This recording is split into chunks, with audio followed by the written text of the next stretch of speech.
bienvenue dans votre émission. Bienvenue dans votre émission. Bienvenue dans votre émission. La Réunion Léla, la Réunion Léla, la Réunion Léla.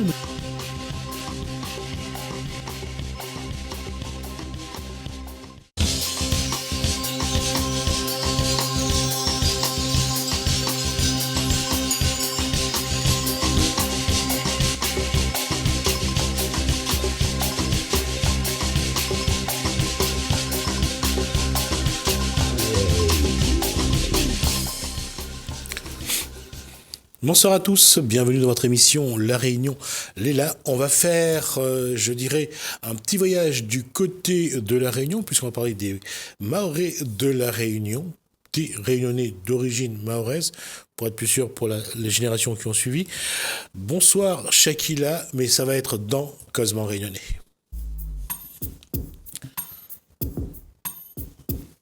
Bonsoir Shakila. Bonsoir, ça va ? On va dire que ça va. Ça a été un bon ramadan, quoi. Ça a été.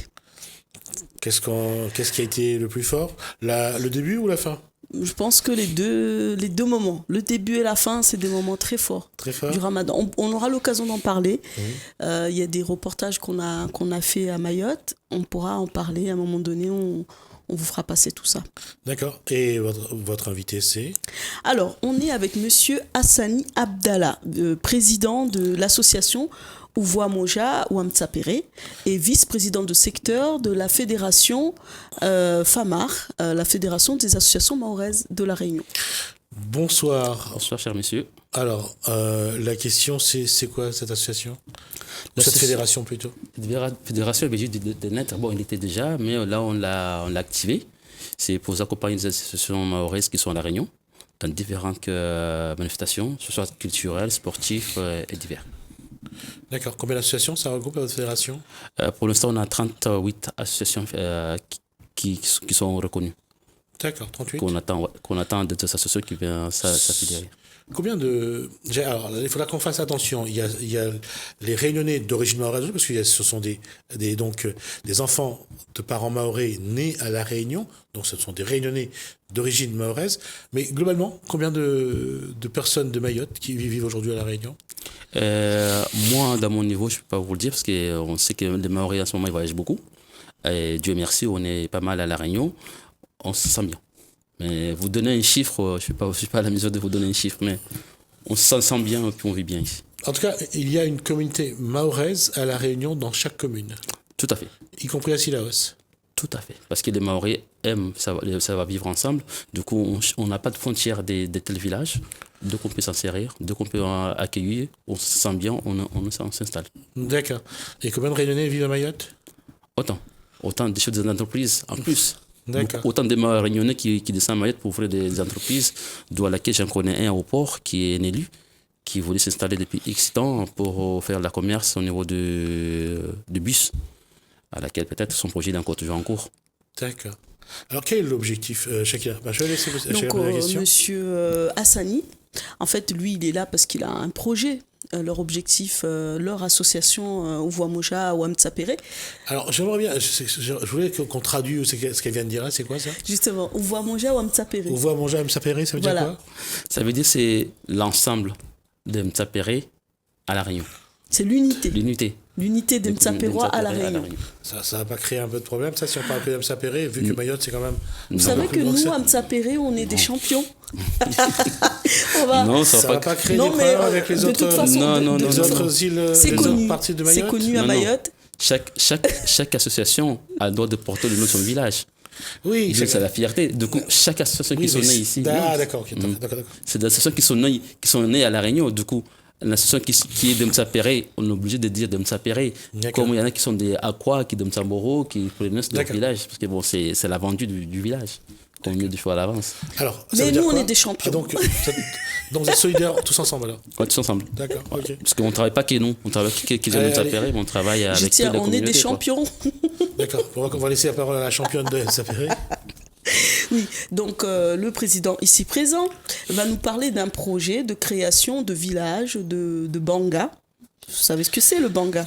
On va juste le rappeler, à savoir comment on construit ces cases. Exactement. Ouais. Donc je laisse la parole à monsieur le Alors un président. manga, si on doit définir, c'est quoi? Un banga, c'est une case d'un jeune garçon, parce que bon, ça change bien, il faudra qu'on va dans le base. Parce que le case maoré, c'est 2 pièces, d'où il vit parents et enfants. Du coup, un garçon à l'âge de 13 ans, il quitte la famille pour s'installer dans un banga-banga. Construire un banga-banga, c'est des bois, et puis des bois et des... Alors, la question, c'est, donc, il y a la case, la grande case, la place pour les parents, la place pour les enfants, et la famille, généralement, c'est au-delà de 5 enfants dans la famille. Ouais, 5 enfants même, c'est ce que j'ai... Au-delà. Et donc, arrivé à 13 ans, celui qui a 13 ans, donc, il doit sortir de la case, il doit construire à côté de la case. 8 à monter, hein, 8, ça- 9, 10, ça- 13 ans. Ça dépend si c'est à côté de la case de maman ou si la maman elle a un terrain à 20 mètres ou à 200 mètres. Mais D'accord. et l'enfant va quand même se construire parce que bon, c'est banga qui est l'enfant de 14 ou de 13, il va commencer à construire. Il va construire avec le tonton qui donne un coup de main, avec le parent qui donne un coup de main. Parce que bon, pour nous, c'est être avec sa sœur dans la même pièce, c'est pas vivable. Donc à cet âge-là, l'enfant il sort. Il construit sa banga. Il vit jusqu'à l'âge d'être marié. Du coup, il peut rester jusqu'à 25 ans, 30 ans.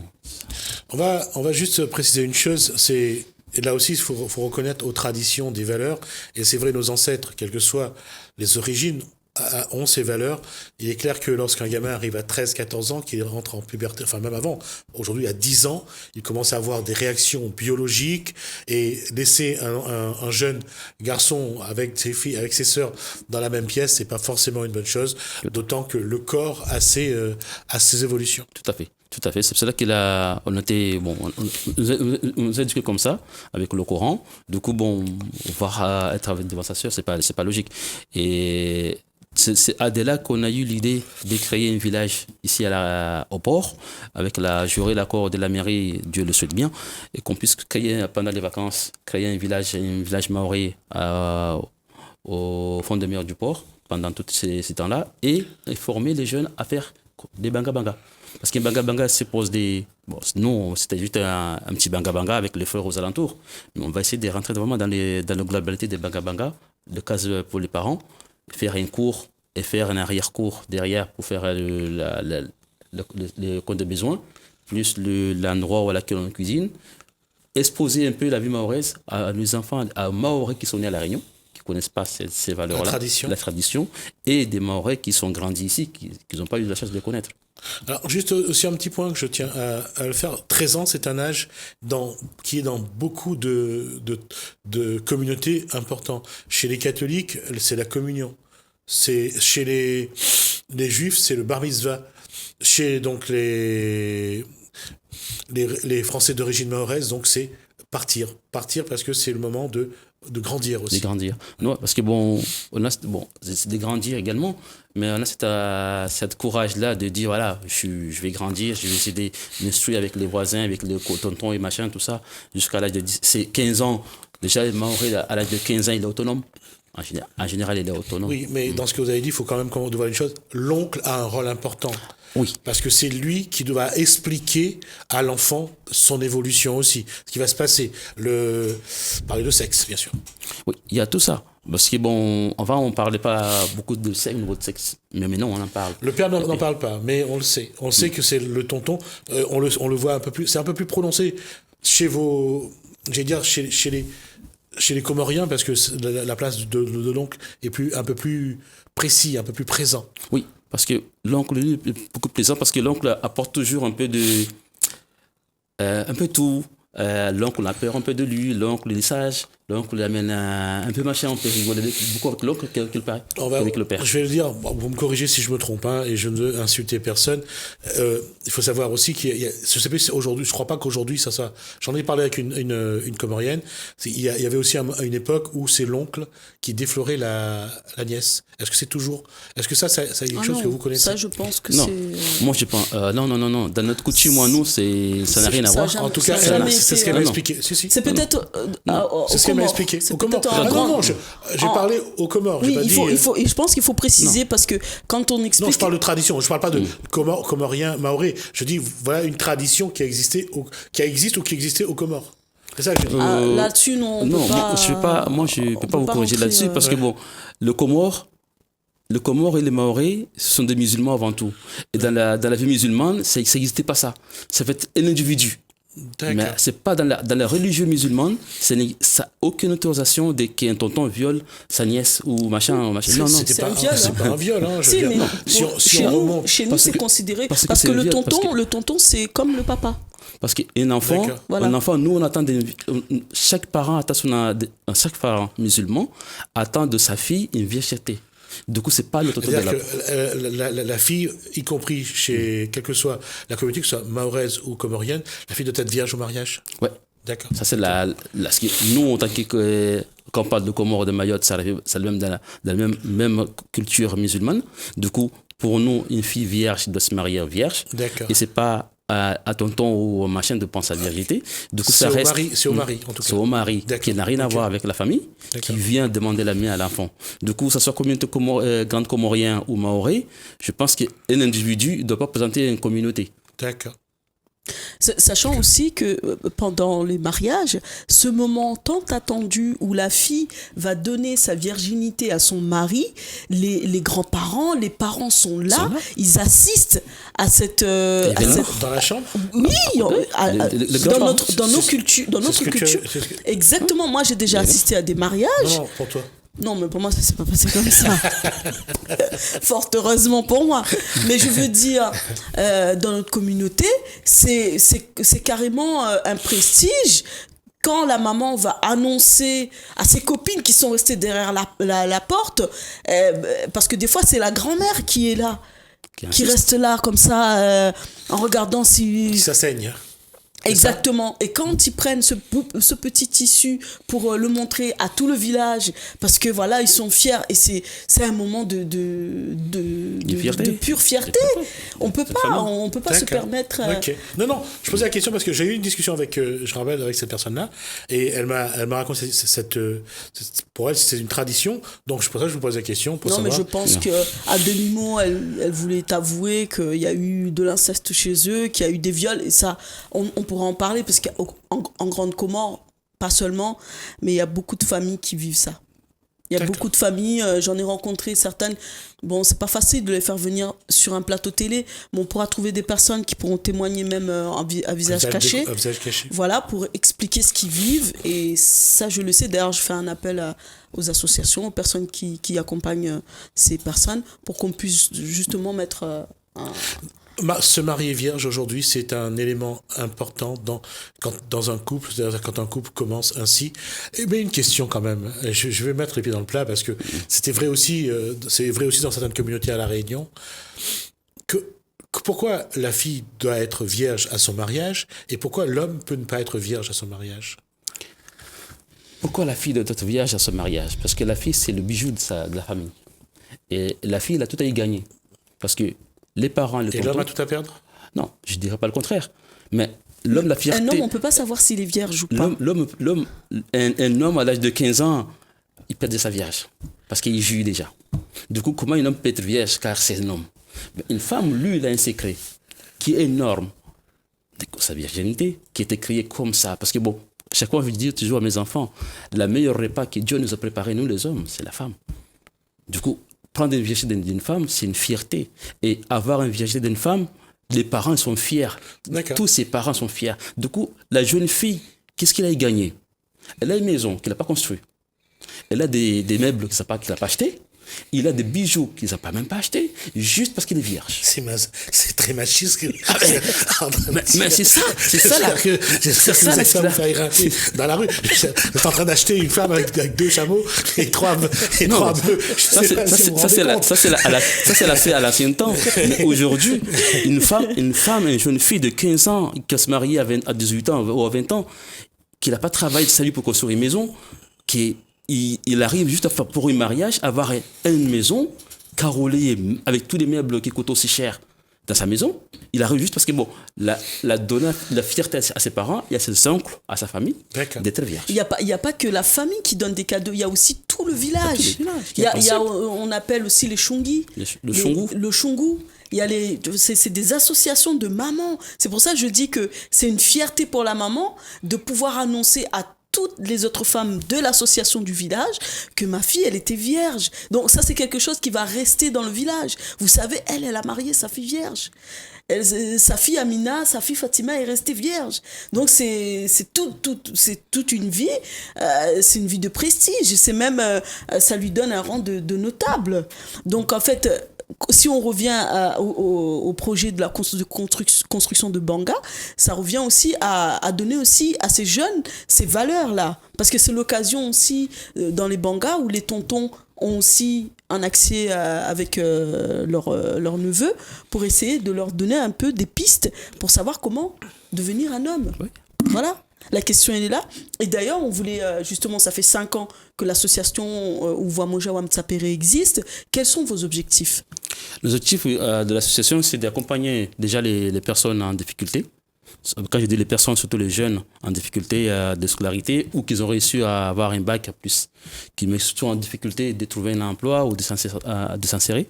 Du coup, l'association accompagne avec cette voie-là et aussi accompagner les seniors, les personnes âgées et isolées à se sortir un peu, à les aider au niveau administratif ou accompagner au niveau hôpital. Parce que bon, des fois, les cocos, comme on dit chez nous, les bakocos, ils sont un handicap un peu difficile. Du coup, nous essayons de les accompagner avec le moyen qu'on a actuellement, de voiture, qu'on essaie de développer ça petit à petit en tant qu'association. Et aussi, en cas de décès. D'accord. En cas de décès, on essaie d'accompagner la famille moralement et financièrement. D'accord. Parce qu'il peut que la famille soit décédée ici ou à Mayotte, ses parents. Du coup, il faudra qu'il voyage le lendemain. Il n'a pas les moyens de prendre le billet. Du coup, l'association aide financement le billet pour qu'il puisse la personne aller à devant son défait, quoi. D'accord. Actuellement, vous avez aussi en place les cours de soutien.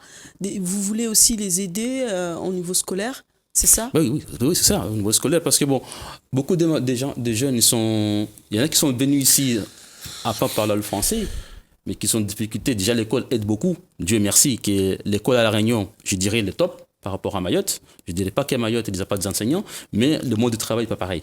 Du coup, je ne vais pas me voler la face là-dessus.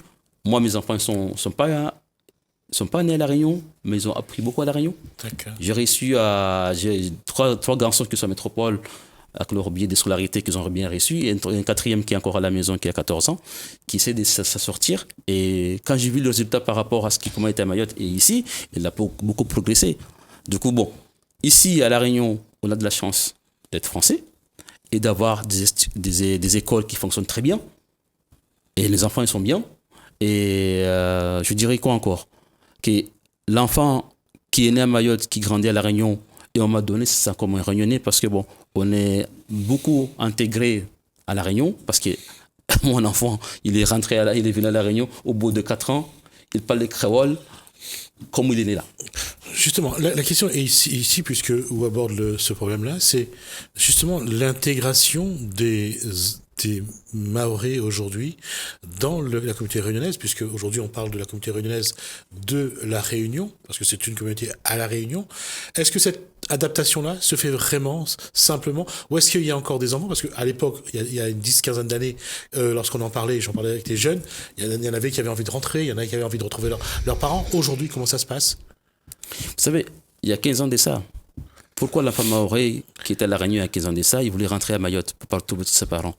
Ça, c'est un problème à laquelle il faudrait vraiment bien le souligner. Parce que l'enfant, il était venu à La Réunion par le biais de ses parents qui étaient restés à Mayotte, parce qu'il y avait la tonton ici, parce qu'il y avait la tati, ou parce qu'il y avait comme on dit chez nous, Mama Titi, la sœur de sa mère, qui voulait que l'enfant soit ici. Parce qu'on se disait, les meilleurs, comme je disais tout à l'heure, si mon enfant va prendre à La Réunion, il sera meilleur. Et ça, c'est vrai. D'accord. Du coup, en arrivant ici, cet enfant-là, soit il est à moitié abandonné, ou soit il se livre à lui-même. Non, il faut dire les choses comme ils sont. Parce que bon, un mère ou un père ne peut pas laisser son enfant aller n'importe quel moment dehors. Mais quand on n'a pas le temps, on a déjà ses propres enfants en tant que tati ou tonton. Déjà, bon, le père mahorais en général, lui, c'est travail domino. C'est rare qu'il soit là dans la famille. C'est la femme ces femmes qui sont fortes, qui élèvent leurs enfants tout seuls. Même si le papa, il est là. Parce qu'il est là, qui est 19h30 pour manger et dormir. Aller travailler, oui. Mais travailler et puis venir se baigner à 16h, aller jouer au domino, moi je pense que c'est là qu'elle a des enfants, elle doit s'occuper de ses enfants, même le week-end. Mais un père maoré, c'est les week-ends, c'est le volet. Ça, c'est dans la généralité. D'accord. D'ailleurs, en venant aujourd'hui- ici, je rencontre un ami à moi, d'ailleurs, je le salue, Mladou, qui allait justement à un voulé. Ouais. C'était comme si c'était un rendez-vous présidentiel, quoi. Du coup, Mes c'est- amis, tous les week-ends, je vais au voulé. Là, la Ça, femme... C'est quoi le volet? le voulé, c'est une des grillade. C'est D'accord. des grillades partagent dans les quartiers ou ou à la rivière. Bon, nous, chez nous, c'était à la rivière ou à la plage. Ou dans les quartiers à laquelle on consomme un peu le... C'est une affaire d'homme. Hein. On a fait une demi-heure de discussion là. On a vachement dépassé.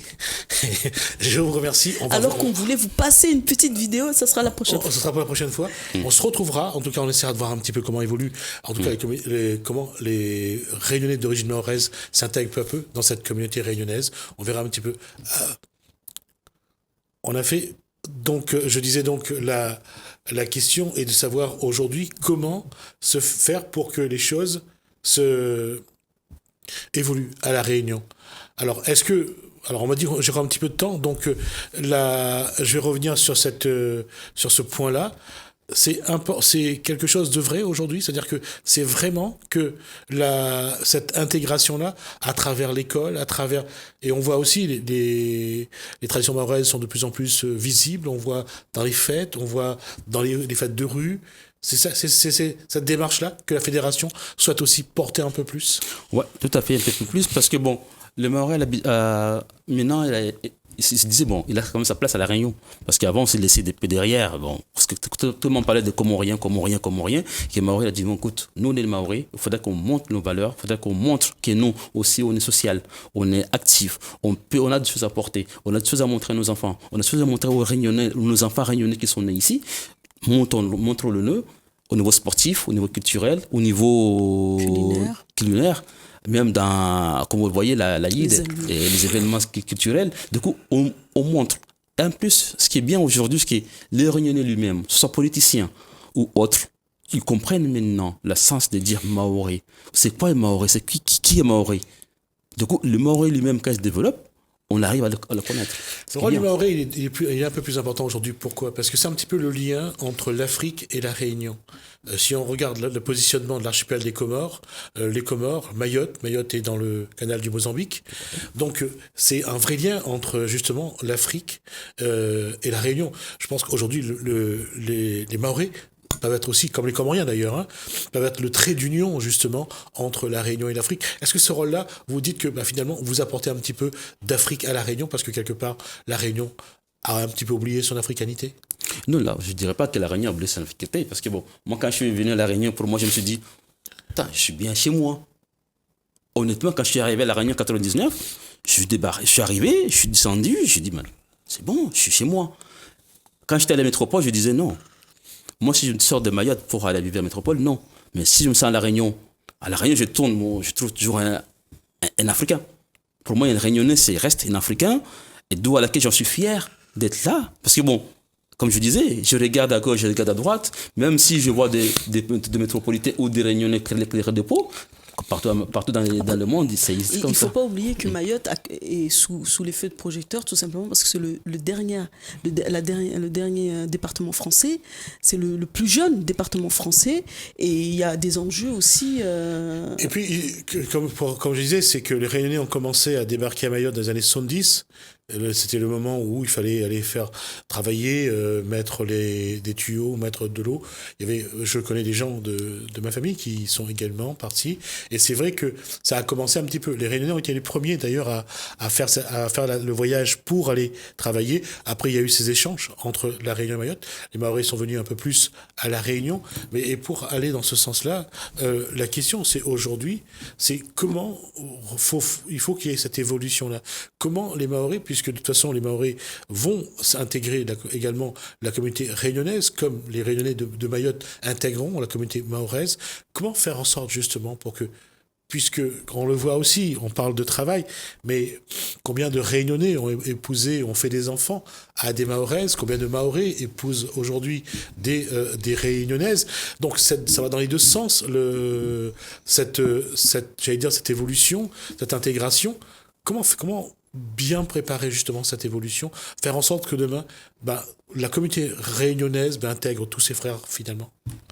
Comment faire en sorte, comme ça se fait de toute façon, comme vous le dites tout à l'heure, en passant par les mariages et tout ça, mais petit à petit, comme les Réunionnais font confiance aux Mahorais, parce qu'un Mahorais, c'est notre personne intégrale, qui a beaucoup de foi, qui a beaucoup de connaissances envers les personnes à laquelle on fréquente.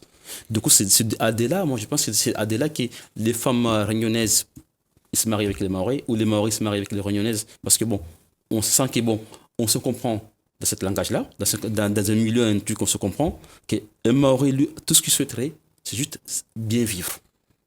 Il n'y a pas un Mahorais, il n'a pas une occupation d'un terrain ou de choses, des matériels ou machin, mais il regarde juste la personne à être bien avec. Du coup, la Réunionnaise, je pense que la Réunionnaise cherche un homme à laquelle il peut être heureux, pas nu dans ses démarches, être fier d'être marié avec un homme sincère et droit au niveau de ses ambitions. Et je pense que cette femme, ou cette Réunionnaise qui cherche à se marier avec un Mahorais, il va juste avoir quelqu'un à laquelle il peut dormir tranquillement, avoir des idées claires demain. Une question, ça va dans les deux sens. Aujourd'hui, que ce soit la polyandrie, c'est-à-dire une femme avoir plusieurs hommes, ou un homme, la polygamie, un homme avoir plusieurs femmes, c'est quelque chose qui aujourd'hui encore existe, c'est-à-dire que la polygamie était dans le Coran ou pas? Je ne peux pas dire de bêtises. La polygamie n'est pas dans le Coran. D'accord. La polygamie est conseillée. Parce que si on rentre dans le détail, parce que nous on dit il y a plusieurs femmes que des hommes sur la terre. Du coup, alors sur les chiffres, c'est un homme pour 4 femmes. Je sais pas si. Non, ça c'est conseillé. C'était conseillé par le prophète. Si l'homme a les moyens d'épouser plusieurs femmes, il le fait. S'il n'a pas les moyens, non. Et aujourd'hui, Dieu merci, nos enfants ils sont plus intelligents, plus malins. Ils comprennent la joie de la femme. Ils comprennent c'est quoi une femme. En fait, avoir une seule femme, déjà c'est beaucoup de choses à faire. Il faut déjà en avoir une, c'est vrai, je suis d'accord. Du coup, une femme, c'est pas que j'ai une femme, mais une femme, c'est quand même... C'est un être qu'il faut respecter. C'est un être être qu'il faut respecter avec toutes ses valeurs. Ouais. Du coup, les garçons d'aujourd'hui, avec leur intelligence, avec leur scolarité, avec le monde d'évolution qu'il y a, avec toutes ces complications, je pense qu'un garçon aujourd'hui, quand il a sa belle voiture, sa maison, il trouve une belle femme, il reste avec.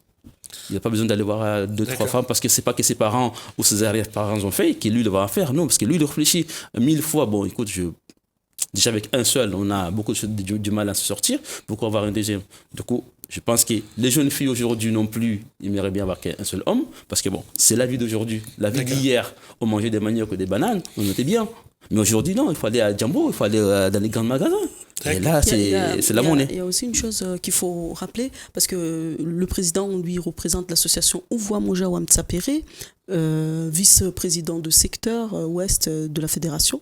Mais il faut rappeler que, tout à l'heure, on en parlait, il disait que nous, avant, on avait cette valeur d'éduquer nos enfants. C'est-à-dire, ton enfant, c'est l'enfant du village, c'est mon enfant.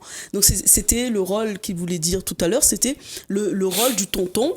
Ça, de toute façon, c'est un problème africain. Je veux dire qu'on dit toujours il faut un village pour éduquer un enfant. Exactement. Ça, c'est un problème africain. C'est quelque chose qui est en train de se perdre. D'accord. Et c'est justement ces valeurs que l'association tente de remettre en place, de remémoriser ces valeurs-là, en espérant qu'il y ait des gens qui puissent aussi entendre cet appel, parce que c'est un appel aussi. Toutes les personnes qui veulent aussi donner un coup de main à cette association, qui veulent créer ce village de Banga, même de manière temporaire, pour pouvoir permettre aussi aux jeunes Mahorais de refaire aussi un retour à leur tradition et puis apprendre aussi des valeurs de Mayotte, et aussi des Réunionnais aussi qui peuvent aussi venir aider aussi à construire. Il est important, je pense que vous êtes arrivé à un constat, il est important aussi de rappeler à cette génération jeune qu'ils ont des valeurs, qu'ils doivent les respecter, et que de faire n'importe quoi, surtout s'ils ne sont plus sur leur île à Mayotte. Surtout, moi je dirais pas ils sont pas sur-dessus de leur limite parce qu'ils sont nés là. Mais il est important de savoir ses valeurs. Parce que chaque personne avec ses valeurs, je pense que ça fait grandir la personne. C'est pour ça qu'il est important de les faire comprendre que bon, nos valeurs sont comme ça, essayons de vivre avec nos valeurs comme ça, même si vous êtes né à La Réunion, mais vous avez votre valeur et si vous présentez la communauté mahoraise à La Réunion, même si vous êtes né à La Réunion, vous avez quand même votre valeur à vous. Il faut porter cette valeur avec honneur et surtout respect. Respect. Et surtout, faut rappeler que ces genres d'associations-là sont là pour justement éviter qu'il y ait tout ce qu'on appelle aujourd'hui les phénomènes de délinquance dans les quartiers, où après les communautés se retrouvent stigmatisées. On stigmatise une communauté, une population, parce qu'il y a certaines personnes dans le groupe qui font des choses qui sont répréhensibles. Donc il faut aider ces associations-là, et c'est ce que lui il disait tout à l'heure, c'est que des jeunes, des enfants réunionnais, des Mahorais réunionnais qui sont nés à La Réunion, c'est pas seulement les associations mahoraises ni les Mahorais qui doivent les éduquer, c'est tous les Réunionnais qui doivent mettre la main ensemble pour les éduquer. Chacun, merci. Pour les contacter. Rapidement parce que 06 93 82 37 45 82 37 45 pour les contacter. Merci à vous. Bienvenue dans votre émission. Bienvenue dans votre émission. Bienvenue dans votre émission. La Réunion Lélane. La Réunion Lélane. La Réunion Lélane.